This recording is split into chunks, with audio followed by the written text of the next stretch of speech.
ஐயா வைகோ அமர்ந்திருக்கக்கூடிய இந்த மேடையில் மாண்புமிகு முதலமைச்சர் அவர்கள் இங்கே பேசுகின்ற விஷயங்கள் அவருடைய காதுகளுக்கு போய் நேரடியாக சேர வேண்டும் என்ற காரணத்திற்காக சில குறிப்பிட்ட விஷயங்களை பேச நான் முயற்சி எடுக்கிறேன். திமுக ஆட்சிக்கு காது கேட்கலையா? உங்கள் நகரத்தில் இந்த பகுதியில் பாராளுமன்ற உறுப்பினராக இருக்கக்கூடிய மதிப்புக்கும் மரியாதைக்குரிய நான் மதிக்கின்ற கனிமொழியும் கேட்கிறேன். 50 லட்சம் ரூபாய் கொடுக்க வேண்டும் என்று கூறினார்களே, ஏன் உங்கள் ஆட்சி காலத்தில் அதை நீங்கள் கொடுக்க மறுத்தீர்கள்? நீங்கள் தோற்றதற்கு புதிய புதிய திட்டங்களை நீங்கள் போட்டுக் கொண்டிருக்கலாம். மறந்து விடாதீர்கள், தூத்துக்குடி மக்கள் உங்களை தேர்வு செய்யவில்லை என்றால் அதற்கு காரணம் உங்களை அவர்கள் மறக்கவில்லை, மன்னிக்கவில்லை என்பதற்காக தான் உங்களை தேர்வு செய்யவில்லை. அந்த பரிந்துரையில் ஜஸ்டிஸ் அருணா ஜெகதீசன் கூறியது, அந்த 21 பேர் மேல குற்றவியல் வழக்குகள் நடத்த வேண்டும், அவர்கள் மேல் டிசிப்ளினரி ஆக்ஷன் நடத்த வேண்டும் என்று. எங்களெல்லாம் நான் கிறுக்க நினைச்சிட்டு இருக்கீங்களா? மாண்புமிகு முதலமைச்சர் அவர்களே, அந்த பட்டியலில் இருக்கக்கூடிய உங்க ஊருக்கு டிஐஜியா இருந்த அனில்குமார எங்க ஊருக்கு கமிஷனரா போட்டாங்க. நாங்க சொரண கட்டவங்களா? எங்க ஊர்ல எந்த எதிரியை நடவடிக்கை எடுக்க வேண்டும், குற்றவியல் நடவடிக்கை எடுக்க வேண்டும் கேட்டா என் ஊர்லயே அவரை கமிஷனரா போலீஸ் போட்டீங்கன்னா நாங்க இழுச்ச வாங்கடா. சென்ற ஆண்டு ஜூலை மாதம் 14ஆம் தேதி பனையூர் அலுவலகத்தில் 20 பேரை சந்தித்து அவர்களுடைய வேதனைகளை உள்வாங்க முடியாமல் கண்ணீர் சிந்தியவர் மாண்புமிகு முதலமைச்சர், இப்ப இருக்கக்கூடிய முதலமைச்சர் அவர்கள். நீங்களும் தூத்துக்குடிக்கு வந்திருக்கிறீர்கள். தூத்துக்குடியில் இறந்த குடும்பங்களை போய் நேரடியாக சந்தித்து சென்றவர் நீங்கள் என்ற முறையில் நள்ளிரவில் சந்தித்தீர்கள். அந்த முறையில் உங்களிடம் மிக பொறுப்புடன் கட்சிகளுக்கு அப்பாற்பட்டு செயல்படுகின்ற ஆனால் இயக்கங்களோடு இணைந்து இருக்கக்கூடியவர் என்ற முறையில் வேண்டி கேட்க சில விஷயங்களை முன்வைக்க கடமைப்பட்டிருக்கிறேன். ஒன்று, ஐயா வைகோ அவர்கள் மாண்புமிகு முதலமைச்சருடைய காதில் இதை சொல்ல வேண்டும் என்ற காரணத்திற்காகவும் கூறுகிறேன். நான் முதலமைச்சர்கிட்ட கேட்பது என்னவென்றால், இந்த 101 நபர்களுக்கு எதிராக போட்ட வழக்கை உடனடியாக வாபஸ் பெறுங்கள் என்று வலியுறுத்தி கேட்க விரும்புகிறேன். எங்களை போன்றவர்கள் மேடையில் பேசி சென்று விடுவோம் என்று நினைக்காதீர்கள். மதுரை சிறையில் 19 போலீஸ் கம்பி எண்ணி கொண்டிருக்கிறார்கள். 19 பேர். இத்தனை பேர் காவல்துறை உட்கார்ந்திருக்கீங்களே, அதை மட்டும் நீங்க தெரிஞ்சுக்கிட்டா போதும். உங்க வாழெல்லாம் எங்க போன்ற ஆட்கள்கிட்ட நீங்க ஆட்ட முடியாது என்பதை இந்த நேரத்தில் நான் கூற விரும்புகிறேன். 2018ஆம் ஆண்டு நடந்த சம்பவம் அனைவருக்கும் அறிந்தது. மிக கொடூரமான சம்பவம் நடந்தது. அந்த நேரத்தில் இன்று வரப்போற திமுக ஆட்சி 2019ஆம் ஆண்டு தேர்தல் வாக்குறுதியில் என்ன கூறினார்கள் என்பதை நாங்கள் மறக்கவில்லை. 2021ஆம் ஆண்டு சட்டசபை தேர்தலில் அவர்கள் கொடுத்த வாக்குறுதியை நாங்கள் யாரும் மறக்கவில்லை என்பதை இந்த நேரத்தில் குறிப்பிட விரும்புகிறேன். இந்த 19லும் 21லும் நீங்கள் கூறியது, இந்த நகரத்தில் கொலை செய்யப்பட்டிருக்கக்கூடிய அனைத்து நபர்களுக்கு கொலையாளிகள் யார் பொறுப்போ அவர்களுக்கு எதிராக குற்றவியல் நடவடிக்கை எடுப்போம் என்று நீங்கள் கூறினீர்கள். அருணா ஜெகதீசன் நீதிபதி அவர்கள் விசாரணையை 18ஆம் ஆண்டு ஆரம்பித்து 21ஆம் ஆண்டு திமுக ஆட்சி பொறுப்பேற்கக்கூடிய நேரத்தில் தன்னுடைய தற்காலிக இன்டரிம் ரிப்போர்ட்டை கொடுத்தார்கள் என்பதை நாங்கள் மறக்கவில்லை. 22ஆம் ஆண்டு முழு அறிக்கையும் அவர் சமர்ப்பித்தார்கள். அவர் சமர்ப்பித்த அறிக்கையில் IAS அதிகாரி, இந்த நகரத்தினுடைய இந்த மாவட்டத்தினுடைய ஆட்சித்தலைவருடைய பேர் உண்டு, திரு வெங்கடேசன் அவர்கள், தென்மண்டல ஐஜியாக பணி செய்த சைலேஷ் குமார் யாதவுடைய பெயர் அதில் இருந்தது. திமுக ஆட்சி அவர் ஓய்வு பெறுவதற்கு காரணமாக இருந்தது என்ற குற்றச்சாட்டை திமுக ஆட்சி மேல் நான் வைக்க கடமைப்பட்டிருக்கிறேன். இந்த பகுதியில் டிஐஜியாக பணி செய்த கபில்குமார் சரத்கர், இந்த நகரத்தின் இந்த மாவட்டத்தினுடைய எஸ்பியாக இருந்த மகேந்திரன், 3 தாசில்தார் ஆகிய 21 பெயருடைய பட்டியலை இட்டு ஜஸ்டிஸ் அருணா ஜெகதீசன் மிக தெளிவாக பரிந்துரைகளை கொடுத்தார். நான் முந்தைய ஆட்சி பேசுகின்றவர்கள் மாவட்டத்தில் இன்னும் பொறுப்பில் இருக்கக்கூடிய MP அவர்களையும் கேட்கிறேன். 50 லட்சம் ரூபாய் இறந்த குடும்பங்களுக்கு கொடுக்க வேண்டும் என்ற பரிந்துரை இருந்தது. உங்களுக்கு என்ன காது கேட்கலையா? இது போன்ற கோரிக்கைகளை ஆலையை மூடுவது என்றது மட்டும் இல்லாமல் கண்டிப்பாக ஜஸ்டிஸ் அருணா ஜெகதீசன் கமிஷனுடைய முழுமையான பரிந்துரைகளை அமலாக்கம் செய்ய வேண்டும் என்ற கோரிக்கையை முன்வைத்து கூட ஐயா வைகோ இந்த கூட்டத்தை ஏற்பாடு செய்திருக்கிறார் என்பதை இந்த நகரத்தில் இருக்கக்கூடிய அனைத்து கட்சிகளுக்கும் அனைத்து இயக்கங்களுக்கும் எடுத்துரைக்க கடமைப்பட்டிருக்கிறோம். 50 லட்சம் ரூபாய் திமுக ஆட்சிக்கு காது கேட்கலையா? 1000 விஷயங்கள் நீங்கள் பேசுகிறீர்கள். உங்கள் நகரத்தில் இந்த பகுதியில் பாராளுமன்ற உறுப்பினராக இருக்கக்கூடிய மதிப்புக்கும் மரியாதைக்குரிய நான் மதிக்கின்ற கனிமொழியும் கேட்கிறேன். 50 லட்சம் ரூபாய் கொடுக்க வேண்டும் என்று கூறினார்களே, ஏன் உங்கள் ஆட்சி காலத்தில் அதை நீங்கள் கொடுக்க மறுத்தீர்கள்? காயம்பட்டவர்களுக்கு 10 லட்சம் ரூபாய் கொடுக்க வேண்டும் என்று கூறினார்களே, ஏன் நீங்கள் கொடுக்கவில்லை? அந்த 21 பேருக்கு எதிராக வழக்கு நான் தொடர்ந்தேன் சென்னை உயர் நீதிமன்றத்தில். அந்த 21 நபர்கள் மேல் டிசிப்ளினரி ஆக்ஷன் தொடரவே இல்லை என்பதுதான் யதார்த்தம். அது கூட செய்வதற்கு திமுக ஆட்சியில் உங்களுக்கு வக்கு இல்லையா? கொலை செய்வான், கொலைக்கு காரணமாக இருப்பவர்கள் என்று அவர்கள் கூறுகிறார்கள். ஏதோ மேடையில் பேசுவதற்காக வாய்ப்பு கிடைத்ததற்காக பேசுபவர்கள் அல்ல. என்னுடைய நகரத்தில் எவ்வளவு தைரியம் இருந்தா அந்த பட்டியலில் இருக்கக்கூடிய உங்க ஊருக்கு டிஐஜியா இருந்த அனில்குமார எங்க ஊருக்கு கமிஷனரா போட்டாங்க. மானம் சூடு சொரணை இருந்தா அந்த ஆள் அங்க தொடர்ந்து இருப்பாரு. சென்ற வாயிலா அன்னைக்கு இங்க தூத்துக்குடியிலிருந்து 101 பேர் மதுரைக்கு வராங்க. அவர்கள் வாயிலா அன்னைக்கு வெளிப்படையாக இதை பேசினேன். அடுத்த நாள் 23ஆம் தேதி, இந்த போன மாசம் 23ஆம் தேதி இடதுசாரி அமைப்புகள் அனைவரும் ஒரு போராட்டத்தை அறிவித்தார்கள். 22ஆம் தேதி சாத்தாங்குளம் தினத்தன்று மாலையில் அந்த சிஓபியை சென்னை கூட்டிட்டு போயிட்டாங்க. நாங்கள் ஒரு அதிகாரிக்கு எதிராக 2 அதிகாரிகளுக்கு எதிராக பேசல. இந்த 21 பேரையும் டிசிப்ளினரி ஆக்ஷன் நடவடிக்கை எடுக்க வேண்டிய அவசியம் உங்களுக்கு இருக்கு. மாண்புமிகு முதலமைச்சர் அவர்களே, நீங்கள் சென்ற ஆண்டு ஜூலை மாதம் 14ஆம் தேதி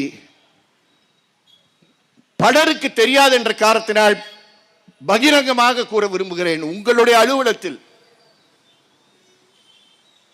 20 மாவட்டங்களில் 20 நபர்கள் காவல் நிலையங்களில் சுட்டு கொலை செய்யப்பட்ட குடும்பங்களை அழைத்து பேசியவர் இன்று முதலமைச்சராக அமர்ந்திருக்கிறீர்கள். அவர்களை பார்த்து கண்ணீர் சிந்தினீர்கள் என்பதை நான் வெளிப்படையாக கூற விரும்புகிறேன். 3 மணி நேரம் சந்தித்தார்.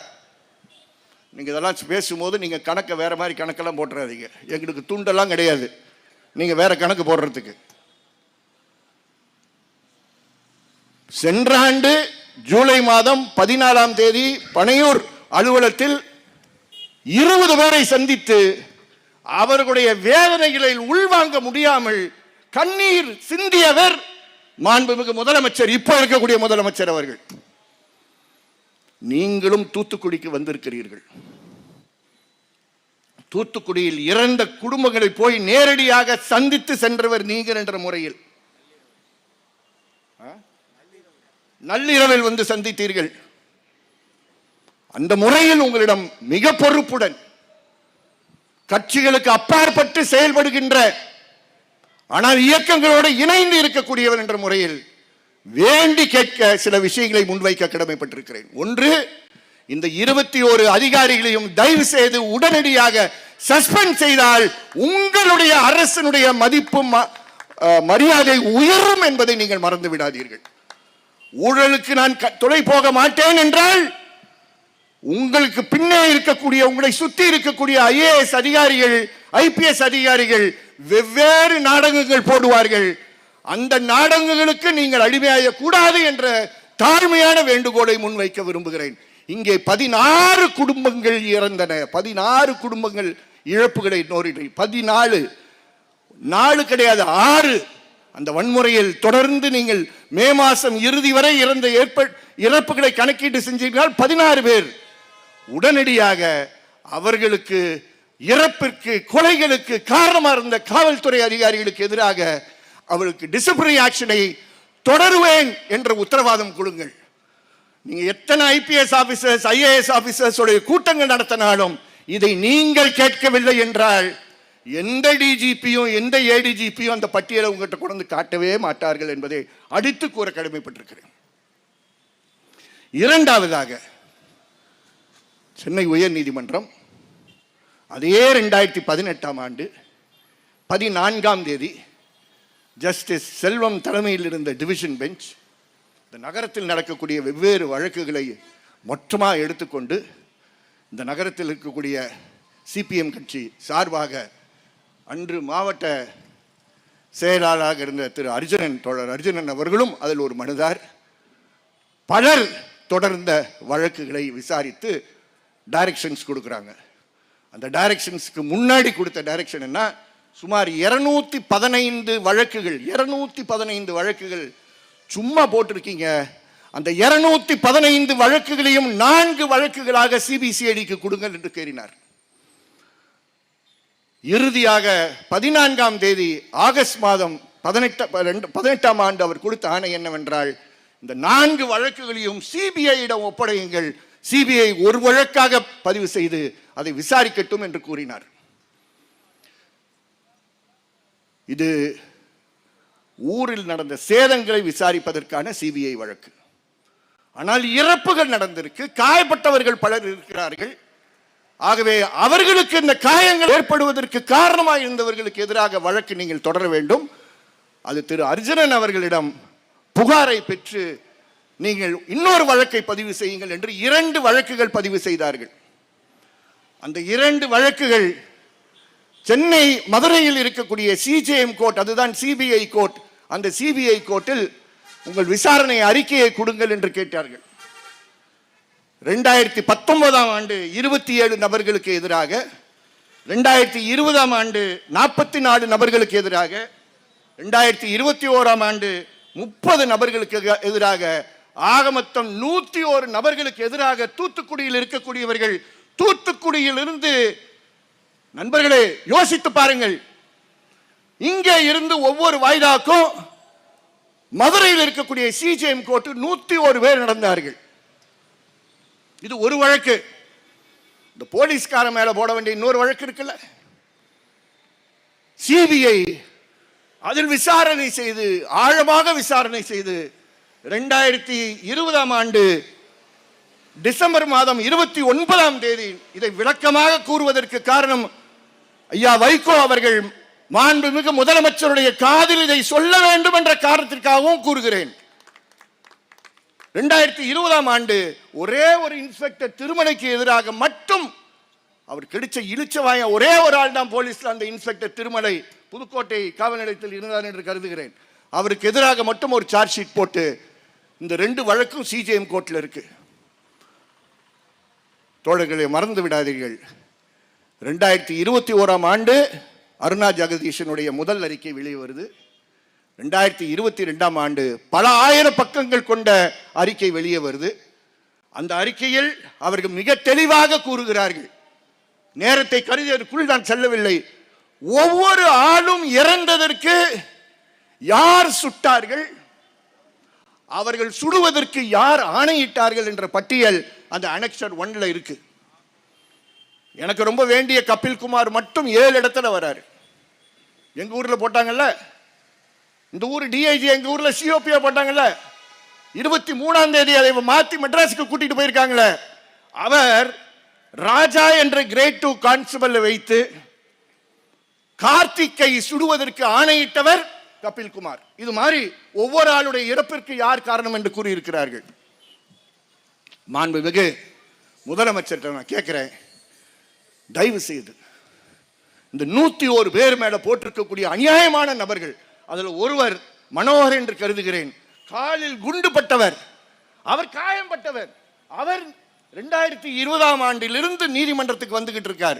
போன வாய்தா அன்று அவரிடம் நான் கேட்டு, தயவு செய்து நீங்கள் வாங்கள், தோழர் அர்ஜுனன் போட்டிருக்கக்கூடிய வழக்கில் தலையீடு செய்ய வேண்டியதற்கு நீங்கள் வாங்கள் என்று கேட்கும்போது அவர் கூறினார், ஐயா எனக்கு 1 லட்சம் ரூபாய் தான் கொடுத்தாங்க நஷ்டஈடு, மற்றவர்களுக்கெல்லாம் வேலை கொடுத்தார்கள், எனக்கு அது கூட கிடைக்கவில்லை என்று சொன்னால் எனக்கு ரொம்ப வெட்கமாக இருந்தது. அது போன்ற ஒரு நபரை பார்ப்பதற்கு ஒரு வழக்கறிஞராக இருக்கக்கூடிய எனக்கு அது தெரியவில்லையே என்று நான் முதலமைச்சர்கிட்ட கேட்பது என்னவென்றால், இந்த 101 நபர்களுக்கு எதிராக போட்ட வழக்கை உடனடியாக வாபஸ் பெறுங்கள், வாபஸ் பெறுங்கள் என்று வலியுறுத்தி கேட்க விரும்புகிறேன். அவர்கள் எந்த தவறும் செய்யாதவர்கள். சிபிஐக்கு கண் பார்வை சரியில்லை என்றால் அதற்கு இந்த ஊரை சார்ந்தவர்கள் தொடர்ந்து தியாகம் செய்பவர்களாக இருக்கக்கூடாது. அவர்களுக்கு எதற்காக போட்ட வழக்கை வாபஸ் பெறுங்கள் என்று கேட்கிறேன். காவல்துறைக்கு எதிராக இருக்கக்கூடிய வழக்கு, அந்த 3 IPS அதிகாரிகளுக்கு எதிராக இருக்கக்கூடிய வழக்கு, ஒரு IAS ஆபீசருக்கு எதிராக இருக்கக்கூடிய வழக்கு, 3 தாசில்தாருக்கு எதிராக இருக்கக்கூடிய வழக்கை தயவு செய்து CBI திருப்பி பெறுங்கள். நீங்களே சென்னை உயர்நீதிமன்றத்தில் மனு போட்டு இந்த ஆட்சி மனு போடுங்கள். நாங்கள் தான் அந்த விசாரணையை CBI ஒப்படைத்தோம், எங்களுக்கு CBI மேல நம்பிக்கை இல்லை என்று இந்த ஆட்சி கூறட்டும்.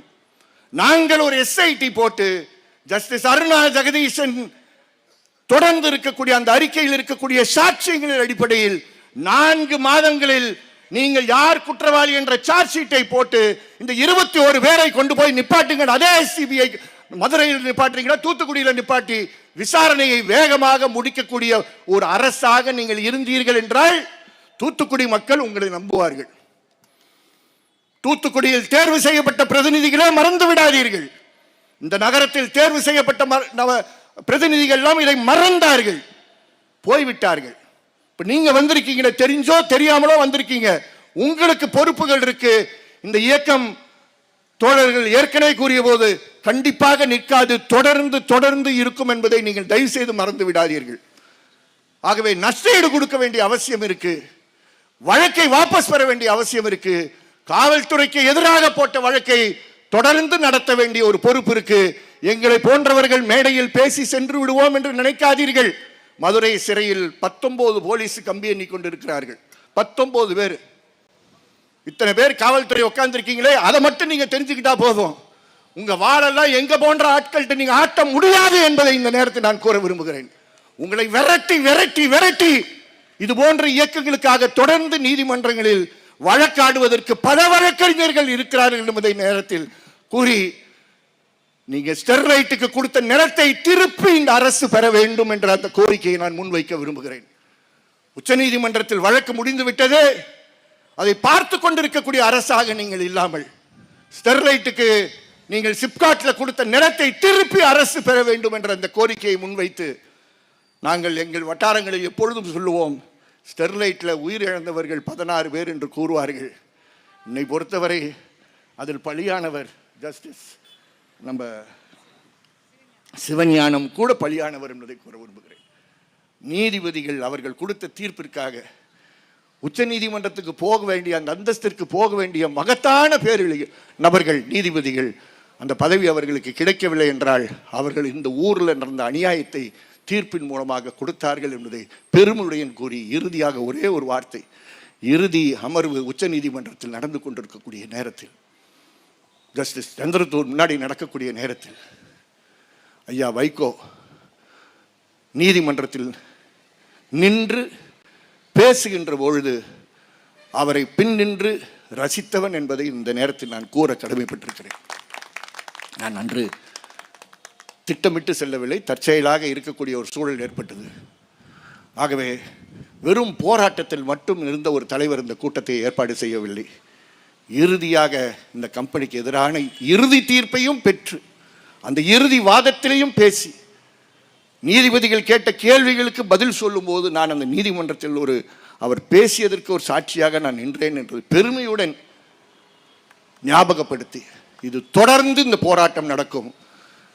இந்த அரசு நாங்கள் முன்வைத்திருக்கக்கூடிய கோரிக்கைகளை மதிக்க மாட்டீர்கள் என்று நினைத்தால் மறக்கக்கூடிய நபர்கள் இந்த ஊரில் கிடையாது, தமிழகத்தில் கிடையாது. தொடர்ந்து நாங்கள் ஜாதிகளுக்கு அப்பாற்பட்டு, கட்சிகளுக்கு அப்பாற்பட்டு, மதங்களுக்கு அப்பாற்பட்டு ஸ்டெர்லைட்டுக்கு எதிராக அணிதிரளுவோம் என்பதை உறுதி செய்வதற்காக தான் இங்கே வந்திருக்கிறோம் என்று கூறி, வாய்ப்புக்கு நன்றி கூறி, இது தொடர்ந்து கொண்டு செல்ல வேண்டிய பொறுப்பு ஐயா வைகோ அவர்களுக்கு இருக்கு. நாங்கள் அவருடன் இருக்கோம் என்பதை உறுதி செய்கிறோம். நன்றி.